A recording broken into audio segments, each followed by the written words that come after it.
Hello hi welcome to the pepper cooking ചാനലിലേക്ക് എല്ലാവർക്കും സ്വാഗതം. ഇന്ന് നമ്മൾ ചെയ്യാൻ പോകുന്ന ഒരു സ്നാക്ക് ഐറ്റമാണ്. അപ്പോൾ ഈ സ്നാക്ക് ഐറ്റം എന്ന് പറഞ്ഞാൽ കുട്ടികൾക്കായാലും മുതിർന്നവർക്കായാലും എല്ലാവർക്കും ഒരുപോലെ ഇഷ്ടപ്പെടുന്ന നല്ലൊരു സ്നാക്ക് ഐറ്റം.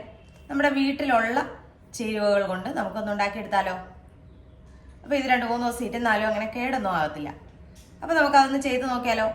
നല്ല ഹെൽത്തി ആയിട്ടുള്ള ഒരു സ്നാക്കാണ്. അപ്പോൾ നമുക്ക് വീഡിയോയിലേക്ക് പോകാം. നമ്മുടെ ഈ സ്നാക്കിലേക്ക് മധുരത്തിനായിട്ട് നമ്മൾ ചേർക്കുന്നതെന്ന് വെച്ചാൽ ചക്കരയാണ്. അപ്പോൾ ഈ ചക്കര എളുപ്പം ഒന്ന് ഉരുക്കി കിട്ടുന്നതിന് വേണ്ടിയിട്ട് നമുക്കിതൊന്ന് പൊടിച്ചിട്ട് ഒന്ന് ഉരുക്കിയെടുക്കാം. ഞാൻ ചക്കര എല്ലാം തല്ലി പൊട്ടിച്ചുകൊണ്ട് വന്ന് വെച്ചിട്ടുണ്ട്. ഇനി നമുക്കിത് ഉരുക്കാനായിട്ടൊരു പാത്രത്തിലേക്ക് മാറ്റാം. ഇത് ഏകദേശം 1.5 കപ്പോളം ചക്കരയാണ് നമ്മളിവിടെ എടുത്തിട്ടുള്ളത്. ഇതിലേക്ക് ഒരു 1/4 കപ്പ് വെള്ളവും കൂടെ ചേർത്ത് നമുക്കൊന്ന് ഉരുക്കിയെടുക്കാം. ഇതിവിടെ ഇരുന്നൊന്ന് ഉരുക്കി വരട്ടെ. ഇതിലേക്ക് നമ്മൾ 2 കപ്പോളം ഗോതമ്പ് പൊടിയാണ് എടുക്കുന്നത്.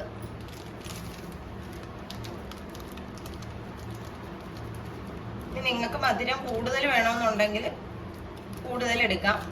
ഞാനിപ്പോൾ ഇതിന് കറക്റ്റ് മധുരമാണ് എടുത്തിരിക്കുന്നത്. നമ്മുടെ പാനി ഇവിടെ റെഡി ആയിട്ടുണ്ട്. അപ്പോൾ ഇതിൽ പത കണക്ക് കിടക്കുന്നത് അതിൻ്റെ അഴുക്കാണ്. അതെല്ലാം നമ്മൾ കോരി മാറ്റി ഒന്ന് അരിച്ചെടുക്കണം. നമ്മളൊരു പാൻ അടുപ്പത്തോട്ട് വെച്ച് കൊടുത്തിട്ടുണ്ട്. ഇതിലേക്ക് നമ്മൾ എടുത്തു വെച്ചിരിക്കുന്ന ഗോതമ്പ് പൊടി നന്നായിട്ടൊന്ന് വറുത്തെടുക്കണം. ലോ ഫ്ലെയിമിലിട്ട് വേണം നമുക്ക് ഗോതമ്പ് പൊടി ഒന്ന് വറുത്തെടുക്കാൻ. നമ്മുടെ ഗോതമ്പ് പൊടി നന്നായിട്ട് മൂത്ത് വന്നിട്ടുണ്ട്. അതറിയുന്നതെന്ന് വെച്ചാൽ നമ്മൾ ഗോതമ്പൊക്കെ വറുത്തെടുക്കുമ്പോഴുള്ള ആ ഒരു സ്മെല്ല് നന്നായി നമുക്ക് കിട്ടും. എന്നാൽ മാത്രമേ ഇത് നന്നായിട്ട് മൂത്തെന്ന് മനസ്സിലാക്കാവുള്ളൂ. പക്ഷെ എന്നാൽ കരിയാനും പാടില്ല. പൊടി കരിച്ച് കളഞ്ഞിട്ട് പറഞ്ഞിട്ട് കാര്യമില്ല. ഇതുപോലെ ഒന്ന് നന്നായിട്ടൊന്ന് മൂപ്പിച്ചെടുക്കുക. ഇനി നമുക്കിത് വേറൊരു പാത്രത്തിലേക്ക് മാറ്റാം. ഇതേ പാനിലേക്ക് നമുക്കൊരല്പം നെയ്യ് ഒഴിച്ചു കൊടുക്കാം.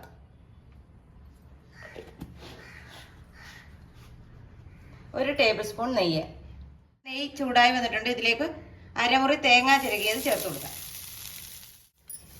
നമ്മുടെ ഈ തേങ്ങ നന്നായിട്ട് വെള്ളം വലിയുന്നവരെ ഒന്ന് ഫ്രൈ ആക്കി എടുക്കണം. നമ്മുടെ തേങ്ങ ഒരു പകുതി ഒന്ന് വെള്ളം വലിഞ്ഞു കഴിയുമ്പോഴത്തേക്ക് നമുക്കതൊരു സൈഡിലേക്ക് മാറ്റി കൊടുക്കാം. മാറ്റി കൊടുത്തതിന് ശേഷം നമുക്ക് ഇച്ചിരി കാഷ്യൂനട്ട് ഒന്ന് ചൂടാക്കി എടുക്കേണ്ടതുണ്ട്. ഇത് വറുത്ത കാഷ്യൂനട്ടാണ്. എന്നിരുന്നാൽ തന്നെ നമുക്കത് പൊടിക്കാൻ വേണ്ടി ഒന്ന് ചൂടാക്കി എടുക്കാം. അപ്പോൾ കാഷ്യൂനട്ട് ചൂടായിട്ടുണ്ട്. നമുക്കിതൊന്ന് മാറ്റാം.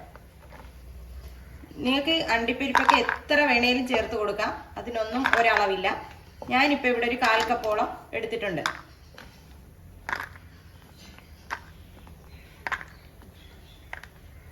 ജസ്റ്റ് ഒന്ന് ചൂടാക്കിയതേ ഉള്ളൂ. ഞാൻ ഇതൊന്ന് വറുത്തതായതുകൊണ്ട് അധികം ചൂടൊന്നുമില്ല. നമുക്ക് ഇത് മിക്സിയുടെ ചെറിയ ജാറിലിട്ട് ഒന്ന് പൊടിച്ചെടുക്കാം. അല്പം തരിയോടുകൂടിയാണ് നമ്മളിത് പൊടിച്ചെടുത്തിരിക്കുന്നത്. നമ്മുടെ തേങ്ങ മൂപ്പായി വരുന്നു. ആ സമയത്തേക്ക് 1 ടീസ്പൂൺ എള്ള് ചേർത്ത് കൊടുക്കാം. ഓപ്ഷണലാണ്, നിങ്ങൾക്ക് വേണമെങ്കിൽ ചേർത്താൽ മതി എള്ള്. ഹെൽത്തി സ്നാക്ക് ആകുമ്പോൾ അതിനകത്ത് ഇച്ചിരി എള്ളൊക്കെ കിടക്കുന്നത് നല്ലതാണ്. തേങ്ങ മൂത്ത് വരുന്ന ആ പരുവത്തിന് തന്നെ നമ്മുടെ എള്ളും ഒന്ന് മൂത്ത് കിട്ടും. നമ്മുടെ തേങ്ങ നന്നായിട്ട് മൂത്ത് വന്നിട്ടുണ്ട്. ഈ സമയം നമ്മൾ അരിച്ചു വെച്ചിരിക്കുന്ന ശർക്കരപ്പാനി ഇതിലേക്ക് ചേർത്ത് കൊടുക്കാം. ശർക്കരപ്പാനി അല്ല, ചക്കരപ്പാനി. തെറ്റിപ്പോയതാണ്, ക്ഷമിക്കുക.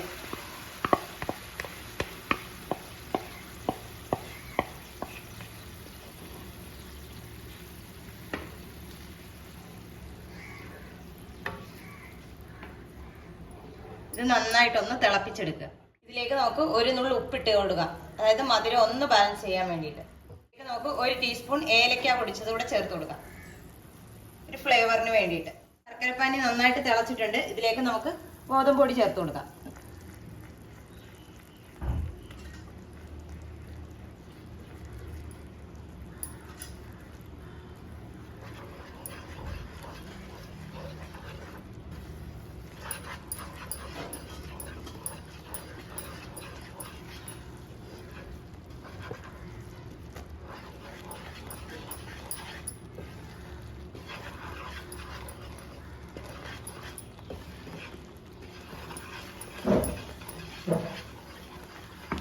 കുറേശ്ശെ നമുക്ക് ചേർത്ത് കൊടുക്കാം. ഇതിലേക്ക് നമുക്ക് ഒരല്പം നെയ്യ് കൂടെ ചേർത്ത് കൊടുക്കാം. 1 ടീസ്പൂൺ നെയ്യ്.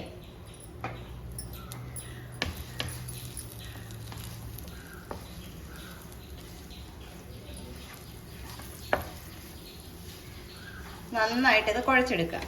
ഇതിനകത്തേക്ക് നമ്മൾ പൊടിച്ചു വെച്ചിരിക്കുന്ന നമ്മുടെ കാഷ്യൂനട്ടിന്റെ പൗഡറില്ലേ അത് ചേർത്ത് കൊടുക്കുക. നന്നായിട്ട് ഇതൊന്ന് മിക്സ് ചെയ്തെടുക്കുക.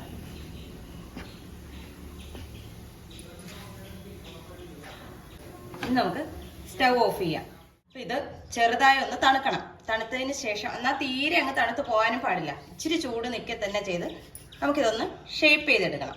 അപ്പൊ ഇത് ബോൾ ആക്കുന്നതിന് മുമ്പ് നമുക്കൊരു അല്പം നെയ്യ് നമ്മുടെ കയ്യിലൊന്ന് പുരട്ടണം. അതായത് നമുക്ക് ഉരുട്ടിയെടുക്കാൻ എളുപ്പത്തിന് വേണ്ടിയിട്ട്. ഇനി ഇതിന്റെ വലിപ്പമൊക്കെ നമുക്ക് നിശ്ചയിക്കാം എങ്ങനെ വേണമെന്നുള്ളത്. നമ്മളിത് അതിൽ നിന്ന് ഇച്ചിരി എടുത്തിട്ടുണ്ട്. ഇപ്പൊ ചൂടുണ്ട്, എന്നാലും ഞാൻ ഒന്ന് പിടിക്കുക. ഇങ്ങനെ നമുക്കത് നമ്മുടെ ഷേപ്പിനനുസരിച്ച് ഒന്ന് പിടിച്ചെടുക്കാം. നന്നായിട്ട് ഉരുട്ടി കൊടുക്കണം. കണ്ടോ, ഇതുപോലെ നമുക്ക് എല്ലാം ഒന്ന് ഉരുട്ടിയെടുക്കാം. നമുക്ക് ഒരെണ്ണം കൂടെ അതുപോലെ ഒന്ന് പിടിച്ചെടുക്കാം.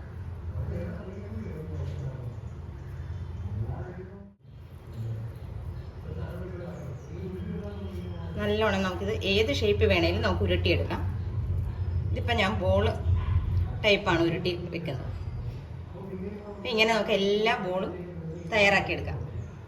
അപ്പോൾ അതേ നമ്മുടെ ബോൾസ് എല്ലാം ഞാനിവിടെ പിടിച്ചെടുത്തിട്ടുണ്ട്. അപ്പോൾ ഇത് ഇച്ചിരി ചെറു ചൂടോടുകൂടി തന്നെ പിടിക്കണം, ഇല്ലെങ്കിൽ ചിലപ്പോൾ പിടിക്കാൻ ബുദ്ധിമുട്ടുണ്ടാവും. അപ്പോൾ ഇത് നല്ല ടേസ്റ്റി ആയിട്ടുള്ളൊരു സംഭവമാണ്. കണ്ട, അത്ര സോഫ്റ്റാണ്, അത്ര ഹാർഡൊന്നും ആയി വരത്തില്ല. ഇത് കുറച്ച് ദിവസം ഇരിക്കുകയും ചെയ്യും, ചീത്തയാവത്തൊന്നുമില്ല. അപ്പോൾ ഇതെല്ലാവരും ഒന്ന് ട്രൈ ചെയ്ത് നോക്കുക. വീഡിയോ ഇഷ്ടമായാൽ ലൈക്ക് ചെയ്യാനും ഷെയർ ചെയ്യാനും കമൻറ്റ് ചെയ്യാനും മറന്നു പോകരുത്. നല്ലൊരു വീഡിയോ ആയിട്ട് കാണുന്നവരെ ടാറ്റാ, ബൈ ബൈ.